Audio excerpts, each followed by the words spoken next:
ఇది వాడటం వల్ల మనకేమవుతుంది అంటే దానిని గట్టిగా పట్టుకునే శక్తి ఉంటుంది. పేడ 70% ఉండటం వల్ల నీరు ఎక్కువ పీల్చుకొని ఎక్కువ కాలం అంటే 5 నుంచి 10 రోజులు నీరుని పీల్చుకొని తేమతో ఉండే విధానం సీడ్ బాల్కి వస్తుంది. అంతేకాకుండా మనం ఈ మట్టి ఎందుకు వాడుతున్నాం అంటే ఇసుకతో ఉన్న మట్టి తొందరగా విత్తనాన్ని తగిలించే గుణం ఉంటుంది. పూర్తిగా ఒంటరనుకోండి అది రాయిగా మారుతుంది. అదే పూర్తిగా నల్ల మట్టి వాడేవనుకోండి అది కూడా రాయిగా మారుతుంది. అది వేరు వ్యవస్థ ఊనుకోవడానికి వేళ్ళు ఊనుకోవడం అంటే తెలుసా? వేళ్ళు బాగా రావడానికి అంటే నాకు ఇంకా పాత భాషలో ఉండిపోయాను ఏమనుకోవద్దు. ఆ వేళ్ళు వ్యవస్థ తొందరగా పెరగడానికి ఇది ఈ ఎర్రమట్టి అయితే మనకు ఉపయోగపడుతుంది. ఈ దేశీ ఆవు పేడ ఎందుకు వాడాలి అంటున్నామంటే దేశీ ఆవు పాలిచ్చే చెట్ల ఆకులను తినదు. దేశీయ ఆవు పాలిచ్చే చెట్ల ఆకుల్ని తినదు.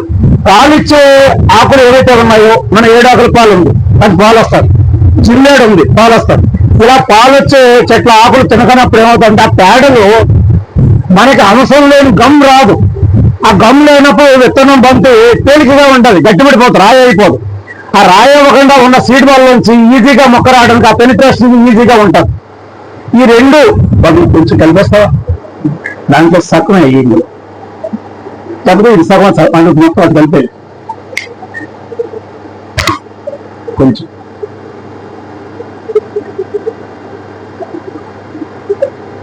చాలు.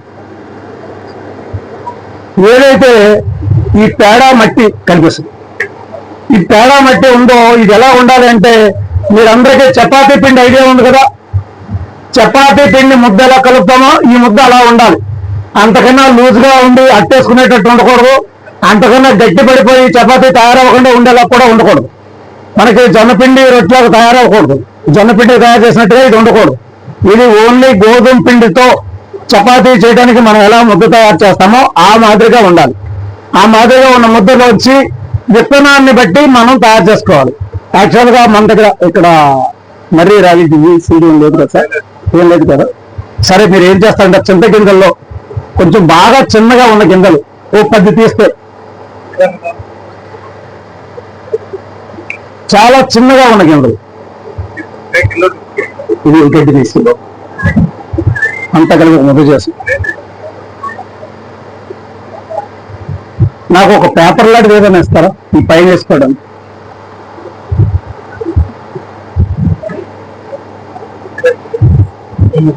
మీరు ముద్ద చేసి అవసరం లేదు, మట్టి అవసరం, మట్టి సరిపోయింది. నువ్వు కొంచెం బాగా పిసుగుతూ చేయాలి. ఇప్పుడు ఏదైతే సీడ్ బాల్ ఉందో దీనిలో ఒరిజినల్ గా కట్టెలు లేదా పిడకలు కాల్చిన బూడి ఉంటే అది కానీ ఇట్లాంటి గమ్యాలకి ఒక పిడికిడి వేసుకుంటే మనకేమవుతుందంటే ఎక్కువ రోజులు పురుగు పట్టకుండా కాపాడుతుంది. ఒక ఏడాది కాదు 2 ఏళ్ళు ఉంచుకున్నా మనకి పురుగు పట్టదు. దీంట్లో చాలా మంది చాలా రకాలుగా కలుపుతున్నారు, అదేమి కలపొద్దు దయచేసి. మనం కలిపేది కెమికల్ కానీ ఇంకేదైనా అయినప్పుడు అవి మళ్ళీ మన కొండని నాశనం చేస్తాయి.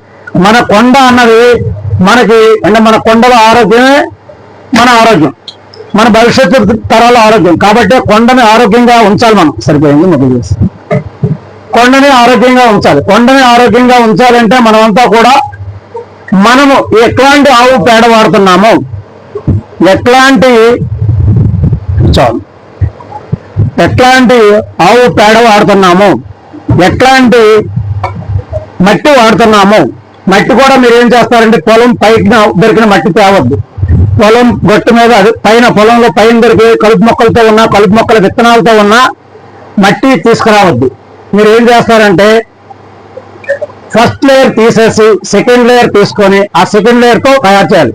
ఇది చూసారు కదా, చపాతీ పిండి ముద్దలో ఉందా, తేమ శాతం ఎక్కువ లేదు, అలాగని మట్టి శాతం ఎక్కువ లేదు, పేడ శాతం మనకు సరిపడేటట్టు ఉంది. అదృష్టం ఏంటంటే ఈరోజు మీద ఎవరో ఈ పేడ తెచ్చిన వాళ్ళకి అభినందించాలి. మనం చాలా ఇబ్బంది పడ్డాం. ఒక ఊరు అంటే వాళ్ళు ఏం చేస్తారంటే సిటీలో పేడ తెచ్చారు, 3 రోజులు నా చెయ్యికి వాసన వదలలే. కాబట్టి మీరు దయచేసి సిటీల్లో టౌన్లో పేడ తేకండి. అది మీకే కాదు, అది చేసిన వాళ్ళు 2వ రోజు రారు మనకి. కాబట్టి వాళ్ళు 2వ రోజు రావాలంటే ఇది మనం ఇలా ముద్దగా తయారు చేసుకోవాలి. ఈ ముద్ద ఇలా మనం ఎగరేసినా ఎగురుతూ ఉండాలి. రాలి పడకూడదు ముక్కల కింద. ఓకేనా బాబు? అది ఓకే. నాకు చిన్న గింజలు, నాకు ఎవరైనా ఒక పైకి వచ్చి మైకి పడతారా? కిందకి వెళ్తే ఇందులో బాగా చిన్న గింజలు ఉంటే అలాగే ఇంకా చిన్నవి ఉండాలి. బాగా చిన్న గింజలు ఆరంభి. అయితే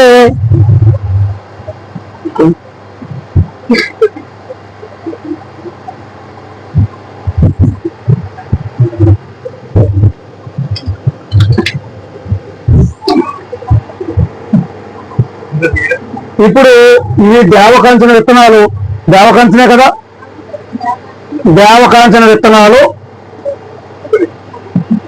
3 తీసుకున్నాను నేను. ఓకేనా? ఈ దేవకాంచన విత్తనాలు 3 ఏం చేస్తున్నామంటే ఇది ఒక పందిరిలా చేసుకొని ఈ మధ్యలో వేసుకోవాలి. విత్తనము అనేది బయటికి కనపడకూడదు. విత్తనానికి టూచర్డ్ మనకి మట్టి చుట్టూతో ఉండాలి.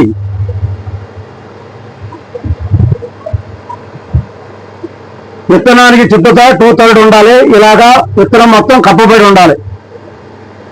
ఓకేనా?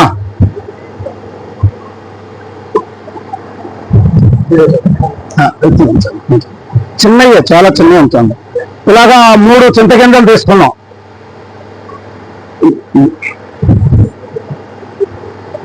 ఇలాగా 3 చింతగింజలు తీసుకొని వేసాం. మధ్యలోనే ఉండాలి గింజలు, బయటికి రాకూడదు. ఇది ఇలాగా చింతగింజ కనపడకుండా మనం చేసుకోవాలి. మీ అందరికీ చింతగింజలతో సీడ్ బాల్ చేసేటప్పుడు ఒక విషయం చెప్తున్నాం. చింతగింజ పుచ్చిపోయిందని ఎవరు కూడా బాధపడద్దు. చింతగింజ పుచ్చిపోతే పైన పప్పు తింటాయి, కానీ లోపల ఉండే విత్తనం ఉంది కదా, ఆ విత్తనం మొలకని మాత్రం పురుగులు తినవు. అది కొంచెం చేదుగా ఉంటుంది. మీరు ఎప్పుడైనా చింతపక్కన పగలగొట్టేసి ఆ గింజ దాన్ని నోట్లో వేసుకొని టేస్ట్ చూడండి, చేదుగా కనిపిస్తుంది. అట్లాగా మనం ఈ సీడ్ బాల్స్ ఇలా తయారు చేస్తూ వస్తాం. ఎవరైతే చేయటం ఇష్టం ఉన్నది వాళ్ళు పైకి వచ్చేసి చేయొచ్చు.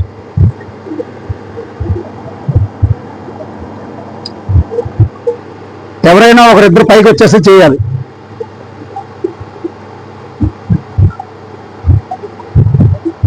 మీరు చేస్తారు.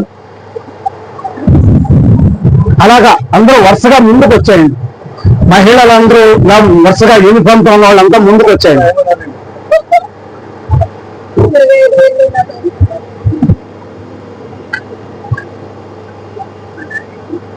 ఇలా ముందుకు వచ్చేయండి అమ్మా.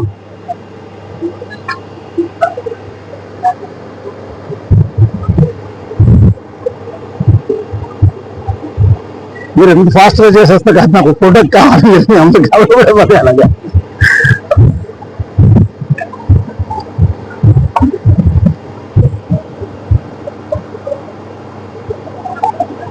సార్ మీరు అంత ఫాస్ట్ గా చేసేయకండి సార్. మీతో కలిపి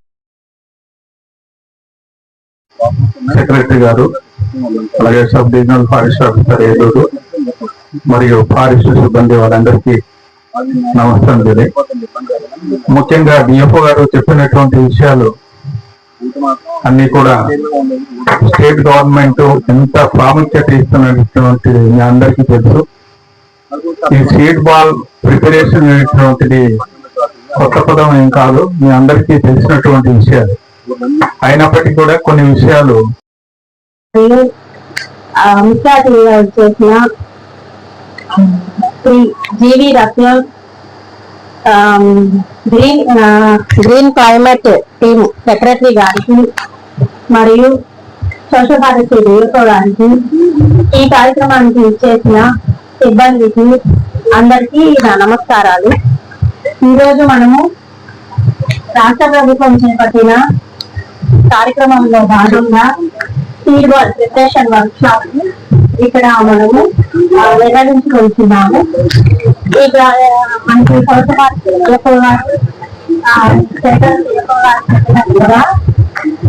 సీడ్ బాల్స్ వాటి యొక్క యూజెస్, వాటిని తయారు చేసి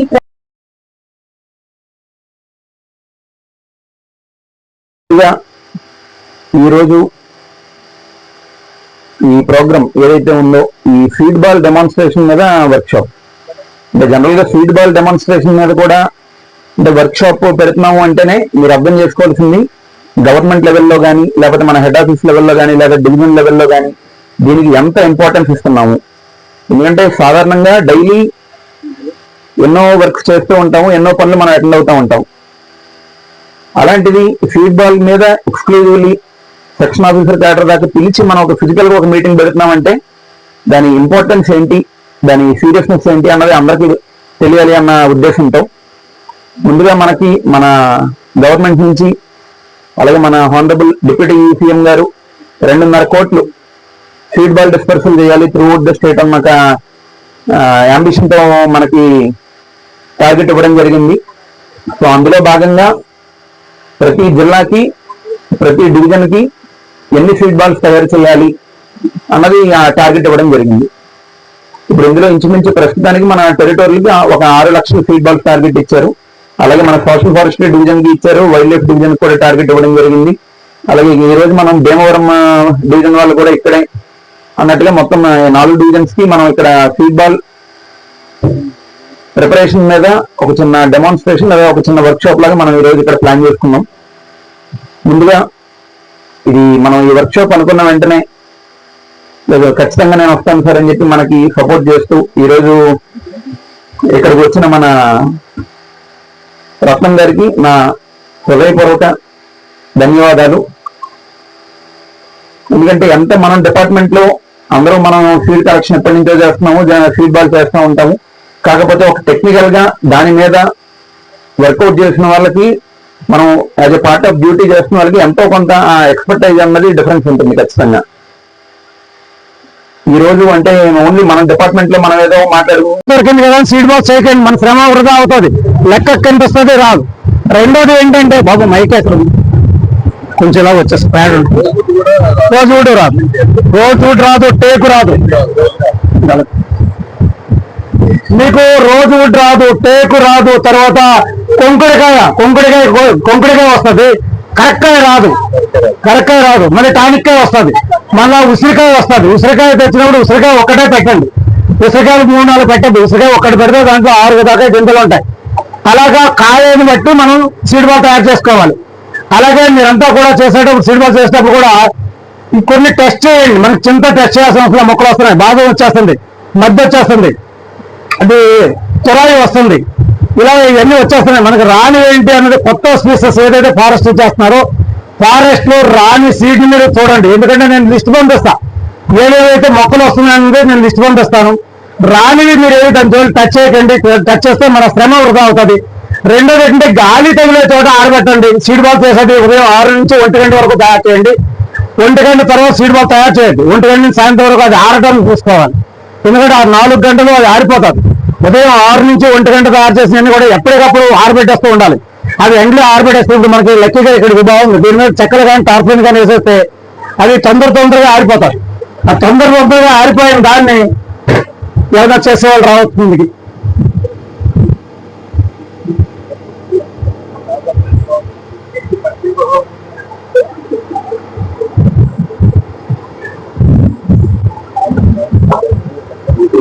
నేను మామూలుగా కొత్తగా సీడ్ బాక్స్ చేసే వాళ్ళంతా 500 చేస్తారు రోజుకి. అయితే మీరు చూస్తుండే రోజుకి 1000 సీడ్ బాక్స్ చేసేటట్టున్నారు, అంత ఫాస్ట్ గా చేస్తున్నారు అందరూ. ఇదిగోండి చూడండి, తగ్గించుకునే పెట్టండి, ఎక్కువ పెట్టేకండి. బాబు ఆపేస్తాను చాలు.